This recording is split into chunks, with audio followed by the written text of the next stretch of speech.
Pemerintah Desa Wonogoro, Kecamatan Lumbang, Kabupaten Probolinggo, terus berbenah. Sejumlah infrastruktur terus dibangun, namun tak lupa juga berusaha memompa pendapatan asli desa.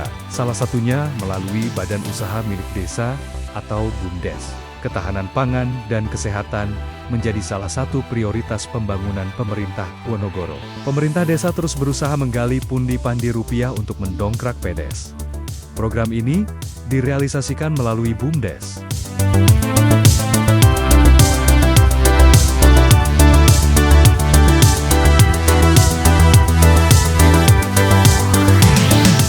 Ya, untuk Desa Wonogoro itu jumlah penduduk itu ada di angka 1480, itu naik turun.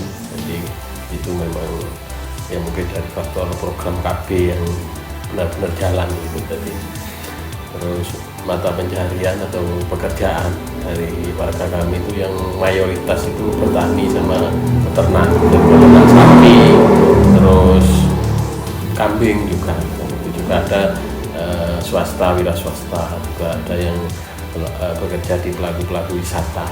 Itu makanya yang bekerja di luar kota pun ya juga ada Pak, untuk menunjang kesejahteraan penduduk di sini, itu apa aja yang dilakukan pihak desa untuk mungkin ada pembangunan infrastruktur atau semacamnya?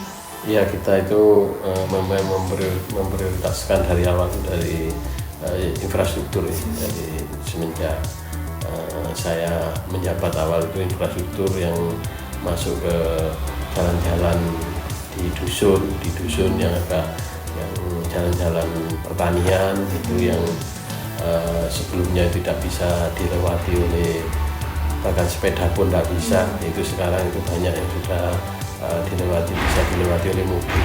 Jadi ya awalnya ya kita dalam bekerja sama dengan warga masyarakat, awalnya bergotong royong, jadi kerja bakti. Setelah itu kita mengusahakan atau mengusulkan untuk dicarikan program ataupun ya dimasukkan di usulan program DD atau program raya lainnya. Itu ya dari jalan awalnya itu makadam, itu bisa aspal, juga ada yang rapat beton, juga ada yang paving, itu ada. Tahun ini sudah membangun apa aja Pak, khusus tahun ini ya? Untuk tahun ini kita ini masih awal, memang di cermin awal, yaitu kita kemarin itu ada keterlambatan memang untuk pencairan barangkali semua desa di kabupaten itu karena terkendala dengan harus melengkapi administrasi. Jadi kita sementara RTLH itu itu 2 itu sudah, yang satu selesai 100%, yang satu baru 90%. Terus untuk yang TPT itu masih dalam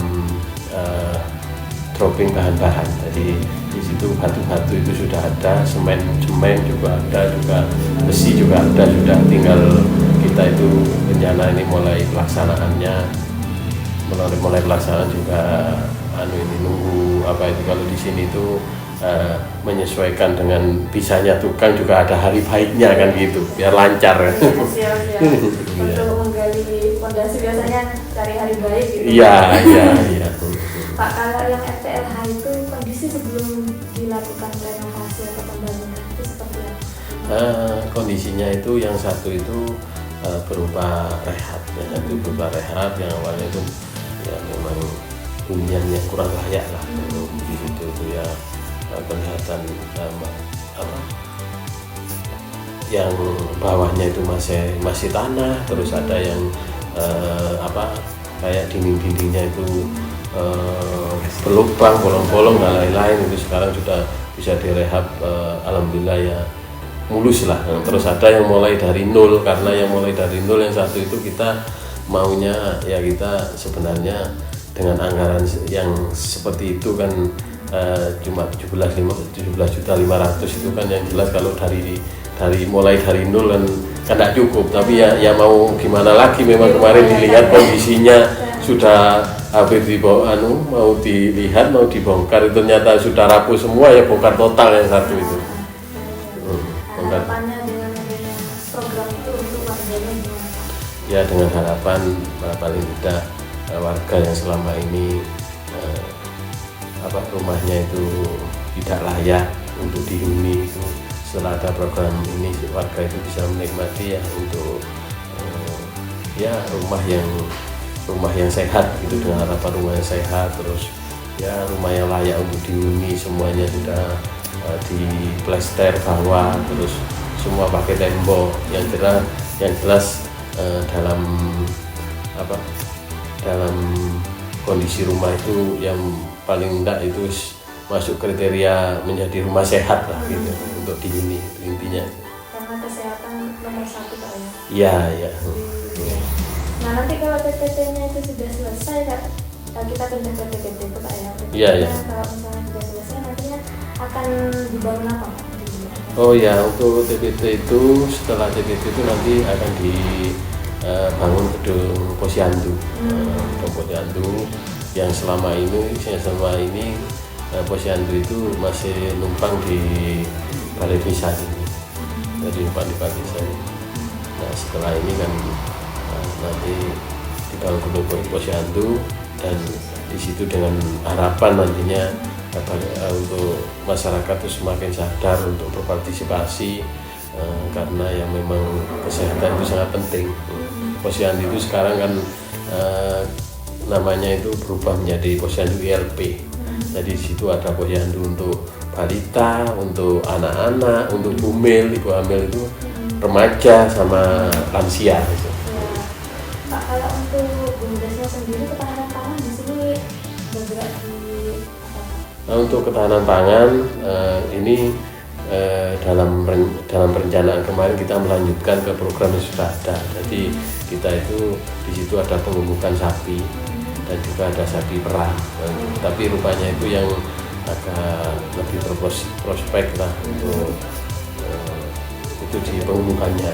Tadi rencananya itu sudah untuk menambah itu dari BUMDes yang sudah ada, jadi ditambahi itu. BUMDesnya ini tahun berapa Pak? Kita itu BUMDes mulai tahun 2018 sampai berapa gitu dulu. Sampai sekarang ya? Iya, masih jalan dulu. Dengan modal awal itu kita itu dulu 160 juta.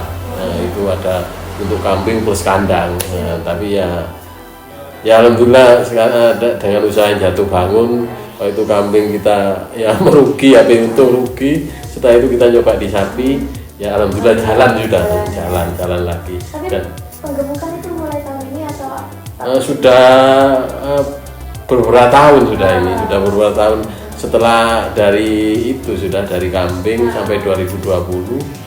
Setelah itu kita karena rugi kita nyoba di usaha lain gitu.